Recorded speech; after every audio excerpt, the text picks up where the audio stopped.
May 23, 1939, 0740 hours, 47 miles southeast of Portsmouth, New Hampshire. The pencil trembled in Lieutenant Oliver Inquine's hand as he marked the dive log, recording what should have been routine. A test dive. The 19th successful descent for the newest submarine in the United States Navy fleet, the USS Squalus. 310 feet of cutting-edge naval technology commissioned just 2 months earlier. Everything indicated readiness for a safe dive. Inquine stood at the diving control station in the control room, watching his crew execute their duties with precision. At age 35, the Louisiana native had earned his reputation as a strict disciplinarian. Every action his sailors took while diving was crucial. A single mistake in these iron coffins could doom them all. Submarining in 1939 remained what sailors grimly called the coffin service.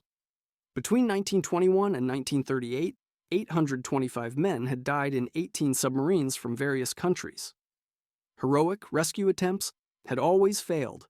63 feet into their descent, a voice cracked through the intercom from the engine room. The words that would haunt Inquine for the rest of his life. "Take her up." The inductions open. Sea adders sprayed throughout the aft compartments. Inquine's training took over instantly.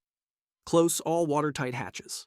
The massive steel doors slammed shut throughout the submarine, sealing men into their compartments, some to safety, others to death. The forward compartments where Inquine stood would become a tomb or a sanctuary. The answer depended on men who, at that moment, had no idea the Squalus had just sunk. Within minutes, the submarine settled keel down on the Atlantic Ocean floor, 240 feet beneath the surface. 4 compartments flooded, 26 men dead, drowned in the ice-cold water that had poured through the failed engine air induction valve. In the forward compartments, 33 men remained alive, 32 crew members and 1 civilian. Naval architect Harold Preble, who had been overseeing the submarine's test dive performance. The surviving men found themselves in 3 forward compartments, separated by watertight doors. The control room held Lieutenant Inquine and most of the officers. The forward torpedo room contained sailors who had been preparing equipment. The forward battery compartment housed others. They huddled in darkness as the temperature dropped. Ice began forming on the bulkheads. The submarine's interior, normally kept at 65 degrees Fahrenheit, plummeted toward freezing as the Atlantic's 34-degree water leached heat through the steel hull. The toxic air caused some to vomit. Carbon dioxide levels rose with each breath. The chemical carbon dioxide absorbent canisters could only do so much. Some men developed splitting headaches. Others felt dizzy and disoriented. The chlorine gas from seawater contaminating the battery cells added another danger. Sailors worked frantically to isolate the batteries and prevent a catastrophic explosion. Their quick action saved lives, even as the air quality deteriorated. Inquine ordered his men to stay calm, to lie down, to try to rest, not to talk. They needed to preserve their strength and conserve the limited air. He calculated they could last 48 hours if they didn't use too much oxygen. The men lay on the cold deck wrapped in whatever clothing and blankets they could find. Some prayed silently. Others thought of their families. Some kept checking watches, counting the hours. Others tried to keep spirits up with quiet jokes, though voices trembled. The Squalus had missed her scheduled communication check. 1 hour passed, then another. At Portsmouth Naval Base, Commander Cyrus Cole realized something was catastrophically wrong. He ordered an immediate and massive rescue attempt. The USS Squalus, the Squalus' sister ship, was dispatched to search for the missing submarine. But there was a problem that would prove nearly fatal. The Squalus' last transmitted coordinates were several miles from her true location. The Squalus searched the wrong area for hours. As darkness fell on May 23rd, the families of 59 men waited for news. Wives, mothers, children. They gathered at the Portsmouth Naval Base, their faces etched with fear. The women stood together, trying to comfort each other. They helped organize food and coffee for the growing crowd. In the submarine community, everyone knew the grim statistics. No crew had ever been rescued from a depth greater than 20 feet. At 240 feet, the Squalus crew was beyond any proven rescue capability. The submarine's designers had anticipated this nightmare. Built into the Squalus were emergency systems that now represented the only hope for the trapped men. and Queen ordered the release of a marker buoy attached to a telephone cable. On the side of the buoy, lettering declared, "Submarine sunk here." Telephone inside. The buoy broke the surface after midnight. The Sculpin's lookout spotted smoke signals at 0400 hours on May 24th. Then they found the bright yellow buoy bobbing in the choppy Atlantic waters. Inside was the telephone that rang directly to the submarine. Lieutenant John Nichols of the Squalus grabbed the receiver and quickly conveyed their dire situation. 33 men alive in the forward compartments, 26 dead in the aft sections. 240 feet down, air running out. Then he went to get Lieutenant Naquin. Naquin took the phone and greeted the Sculpin's captain, his voice steady despite the circumstances. But he had only seconds to speak before the cable snapped, cutting off communication. The trapped men were alone again in their iron tomb, yet something critical had changed. The Navy now knew exactly where the Squalus lay. They knew men were alive, and they knew they had less than 48 hours to accomplish what had never been done before.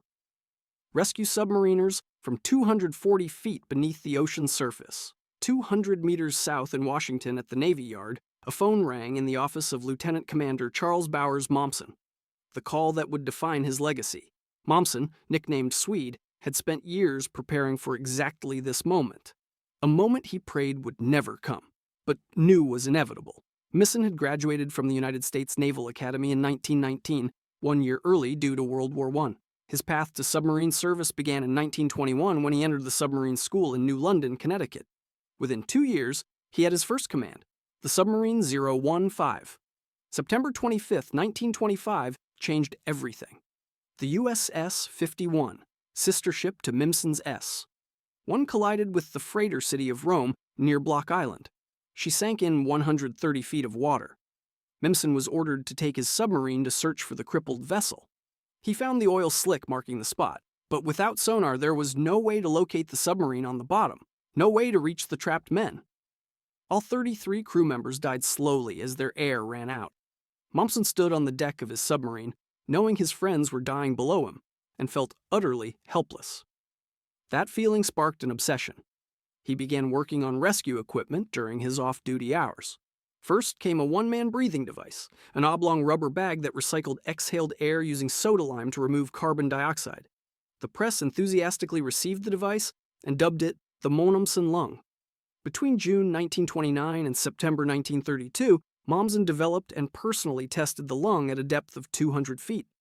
The Navy awarded him the Distinguished Service Medal in 1929, but Momsen knew the lung had severe limitations. It required the submariner to make a free ascent through water that could kill through pressure, temperature, or the bends. What he really wanted was a way to bring rescue to the submarine itself. He conceived a diving bell that could be lowered to a submarine in distress, mate with an escape hatch, and allow trapped submariners to climb inside without ever entering the water. In 1926, Momsen proposed the adoption of a diving bell for submarine rescue purposes to the Bureau of Construction and Repair. His drawings were reviewed and returned with a single word stamped across them, impractical. Then, in December 1927, came another disaster. USS 4 sank off Cape Cod after being accidentally rammed by a Coast Guard destroyer. The submarine bottomed in 110 feet of water. 6 sailors in the forward torpedo room were initially alive. They tapped signals on the hull to Navy divers working in the brutal cold and tangled wreckage. The tapping continued for days. Divers could hear the men inside begging for rescue, but a storm forced a stop to the salvage attempts on December 24th. All 40 men aboard the S-4 died. The public was outraged. The Navy was humiliated. And Charles Emerson was more determined than ever. Momsen returned to his diving bell idea in 1930. He built a prototype using a watertight aircraft hangar from his old submarine, the S-1. He tested it off Key West, Florida. The initial results were discouraging. Momsen found the bell unstable. It tipped, it leaked. But before he could make the necessary modifications, the Navy ordered him to the Bureau of Construction and Repair to teach submariners how to use the Momsen Lung. He needed someone he trusted to complete the diving bell revisions. Lieutenant Commander Alan Rockwell Mackin was put in charge of the final modifications. Mackin worked from July 1929 to July 1931 in the Maintenance Division at the Maintenance Division Bureau of Construction and Repair. He incorporated all of Momsen's recommended changes, plus additional improvements: a floor bulkhead to prevent tipping, a pneumatic winch for better control, a pressure seal allowing direct transfer of survivors to the diving bell in a dry environment, a rubber gasket embedded into a circular groove on the bottom edge, creating a watertight seal when pressed against the flat mounting ring welded around submarine hatches. When the redesigned diving bell was completed in late 1930, the Navy introduced it as the McCann Submarine Rescue Chamber. Through the early 1930s, McCann rescue chambers were built and distributed to submarine rescue ships. The USS 4 raised and reconditioned after the disaster became a floating test laboratory. Momsen went to sea aboard her to conduct practical experiments and training with the rescue chambers. But by 1939, despite years of training, the McCann rescue chamber had never been used in an actual emergency. It remained theoretical, unproven. Some in the Navy brass still considered it unnecessary. Now at 0400 hours on May 24, 1939, Lieutenant Commander Momsen received the call that would prove either his vindication or his greatest failure. Momsen grabbed his diving equipment and assembled a team of the Navy's best divers. They jammed into a convoy of cars escorted by local and state police. The convoy screamed up the coast from Washington to Portsmouth, a distance of over 400 meters. They were traveling so fast that the police escort couldn't keep up as they passed through Boston. Red lights were ignored. Intersections were blocked for their passage.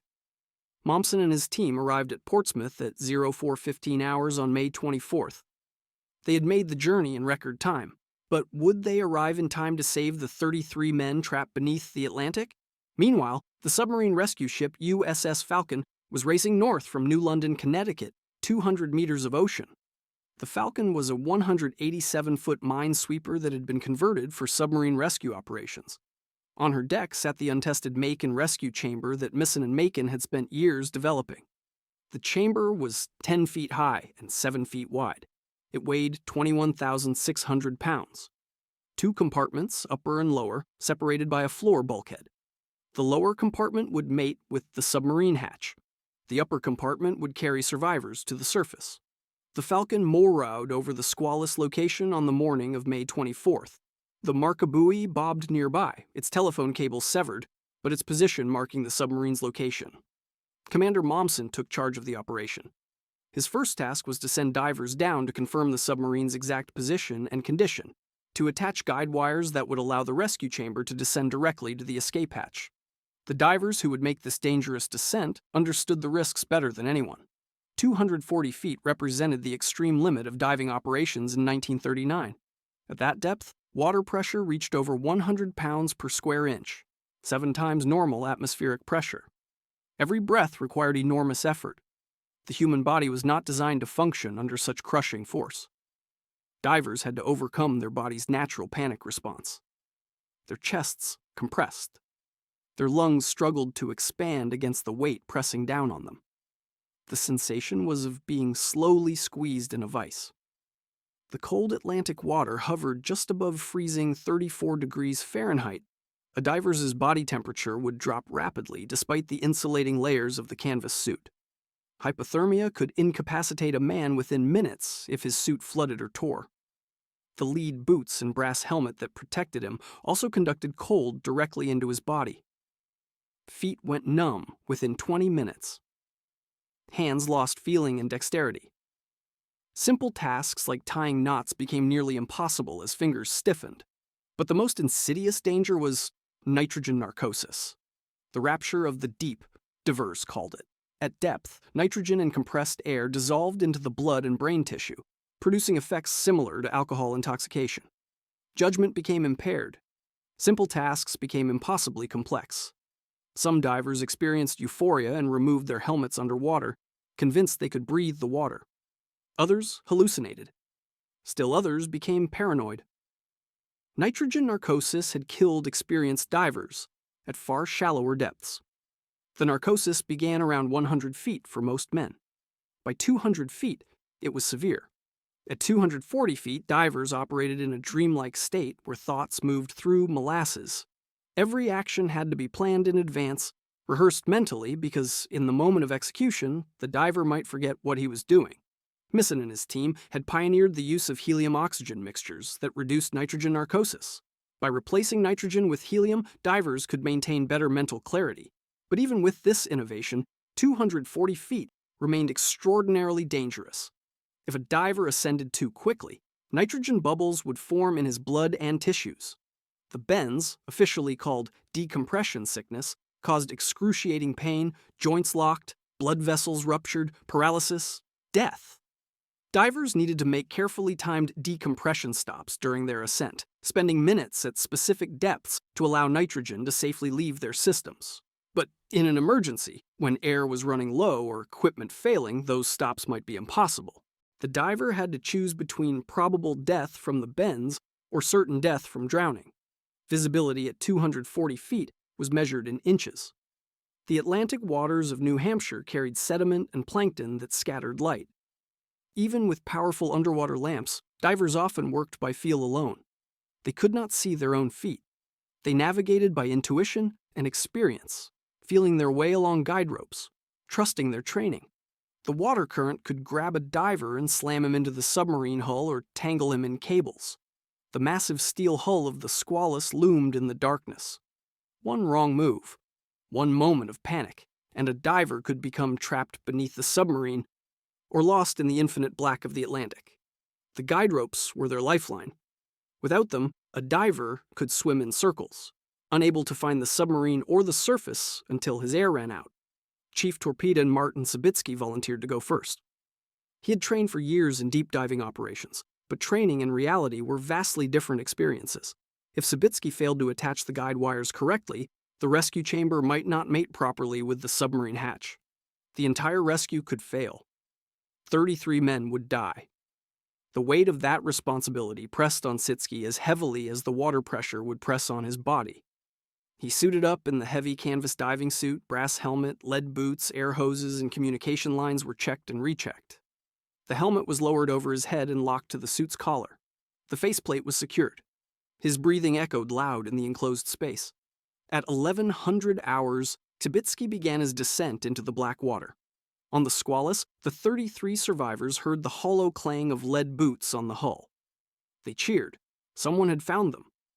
Sabitsky worked in pitch darkness, his hands numb from the cold attaching guide wires to the submarine's forward escape hatch. The hatch had been specially fitted with a flat mounting ring, a modification implemented across the fleet specifically for the Mackin chamber. His movements were slow and deliberate. Each action had to be perfect. He could feel the nitrogen narcosis beginning to affect him, a pleasant floating sensation that he knew was dangerous. He forced himself to focus. One cable, then another, then a third for redundancy. He tested each attachment, pulling hard to ensure it would hold. Finally satisfied, he signaled to be brought up.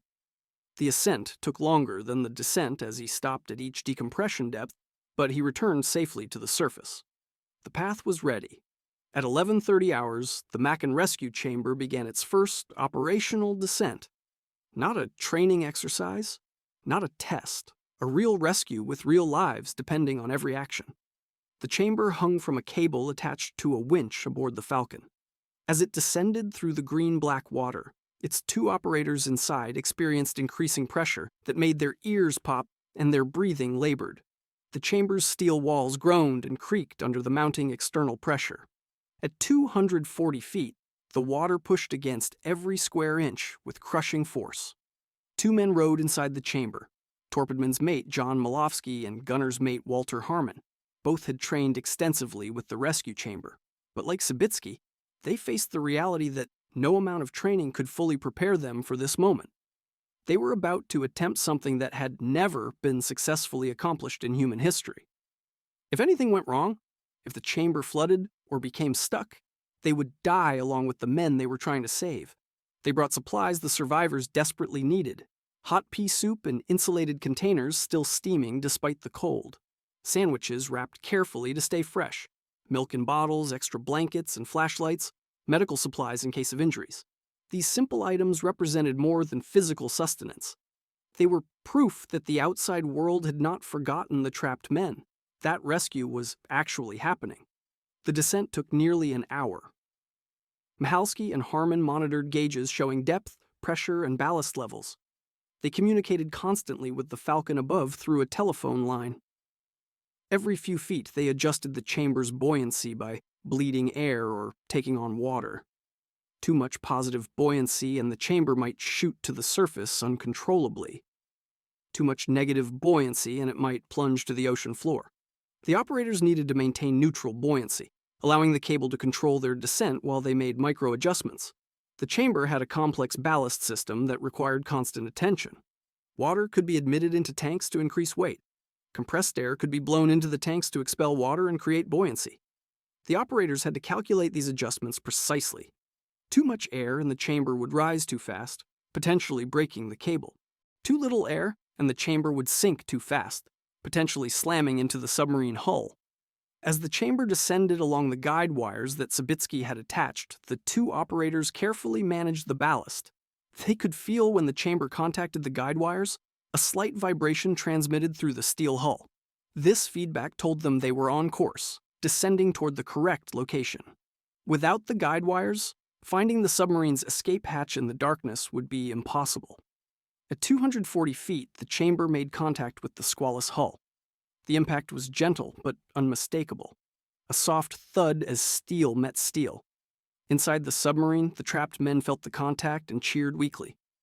Their voices were hoarse from dehydration and the toxic air, but the sound of the rescue chamber arriving gave them strength they thought they had lost. Mihailovsky and Harmon now faced the most critical phase of the operation. They needed to position the chamber precisely over the escape hatch, a few inches off center, and the rubber gasket would not seal properly. Water would flood into the chamber and submarine when they tried to open the hatches. The positioning process took 20 minutes of careful adjustments. Mihailovsky communicated with divers outside who confirmed the chamber's alignment. The divers working in the darkness at 240 feet used their hands to feel the gap between the chamber and the mounting ring. They guided the operators with specific instructions. Finally, they were centered. The downhole cable was attached to a special bail welded over the submarine's hatch. A diver had to attach this cable from outside, working by feel in the darkness. Once attached, the cable could be winched tight, pulling the chamber down firmly against the flat mounting ring around the hatch. The operators began winching. Slowly, steadily, the chamber pressed against the hull. The rubber gasket on the bottom of the chamber compressed against the mounting ring, creating what they hoped was a watertight seal. Now came the moment of truth. Water in the lower compartment of the rescue chamber needed to be blown out using compressed air. If the seal leaked, seawater would pour in as fast as they could pump it out. The chamber would flood. The rescue would fail. Malofsky opened the compressed air valve. The sound of rushing air filled the chamber.